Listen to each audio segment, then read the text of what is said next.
Bonjour à tous, ravi de vous retrouver en ce 18 février pour une nouvelle semaine de découverte, de éclairage sur l'information, de débat avec des témoignages, les vôtres au service de l'actualité. On vous attend dès maintenant. Bonjour Julie. Bonjour Wendy. Au 39-21, des témoignages de citoyens, de maires, de députés qui réagissent aujourd'hui à l'opportunité du retour du cumul des mandats. C'est l'une des propositions qui remonte du grand débat qui pourrait être saisie au vol d'ailleurs par une partie de la majorité pour rapprocher et reconnecter les politiques du terrain et des préoccupations des Français. Pourquoi le non-cumul d'ailleurs a-t-il été voté par le passé? C'était tout récemment. Les premiers députés et premiers sénateurs concernés, c'était en 2017. Qu'a-t-il réellement provoqué ces 2 dernières années? Eh bien, on fait le tour de la question ce matin. Et puis à 10h, on vous raconte l'histoire des grands avions qui nous ont fait rêver, de la Caravelle au Concorde en passant par l'A380 dont Airbus vient d'annoncer la fin de la production en 2021. Pourquoi ces sagas avortées? Comment l'aviation s'est-elle nourrie en tout cas de ces différents projets et de ces rebonds technologiques? Vos témoignages, là encore, sont les bienvenus au standard et sur les réseaux sociaux. Julie, on vous attend. Au standard d'Europe 1, le 39-21, 50 centimes la minute. Et pour les réseaux sociaux, le hashtag Europe 1. C'est parti jusqu'à 11h. 9h, 11h, on fait le tour de la question avec Wendy Bouchard sur Europe 1. Avec vos doléances, vos contributions, 900 000 déjà qui commencent à remonter auprès des garants du grand débat, 3 000 débats organisés en France. Nous sommes le 18 février et donc parmi ces propositions censées rapprocher les élus du peuple, on entend revenir l'idée du rétablissement du cumul des mandats, thème que l'on évoque jusqu'à 10h avec Jean Garrigue, historien de la vie politique. Bonjour Jean. Bonjour. Auteur de La République incarnée, notamment aux éditions Perrin, avec Pierre-Henri Dumont. Bonjour. Bonjour Wendy Bouchard. Vous qui êtes député Les Républicains du Pas-de-Calais, favorable au cumul des mandats, on va en parler. Vous avez dû notamment abandonner votre mandat de maire en 2017. Et Patrick Kanner est avec nous, sénateur socialiste du Nord. Bonjour Patrick Kanner. Bonjour. Vous allez nous dire d'ailleurs tout de suite votre sentiment sur cette idée qui revient au cœur de l'actualité. Pourquoi revenir sur la règle du non-cumul serait pour vous une mauvaise idée, Patrick Kanner?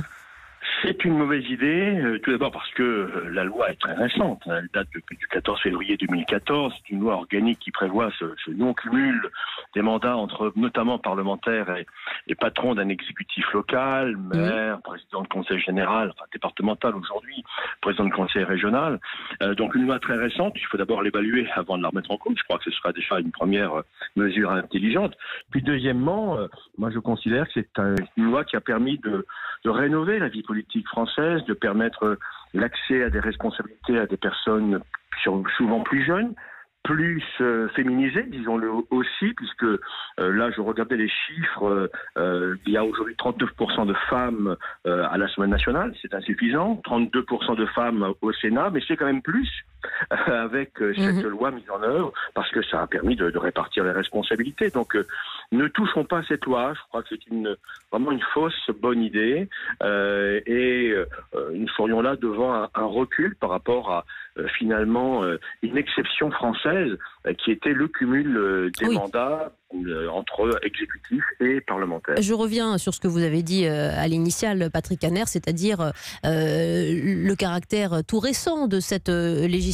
Jean Garrigue, il faut se laisser le temps peut-être au moins d'évoluer et d'évaluer le fait de savoir si la fin du cumul des mandats a vraiment créé la déconnexion dont nous parlons aujourd'hui. Là, vous retrouvez Patrick Kanner sur le sujet ? Oui, sur cette question de ce laps de temps pour vérifier l'efficacité d'une loi, même si en réalité, cette loi arrive comme l'aboutissement d'une série de lois. Il y a une première loi en 1985 qui limitait le cumul. Il y en a eu d'autres un peu plus tard, en 1992, en 2000. Mais c'est vrai que la loi essentielle, c'est celle-là qui empêche de cumuler un mandat d'élus et de parlementaires et d'élus et d'exécutif local. Maire, ou c'est ce qui a été dit, président de conseil régional.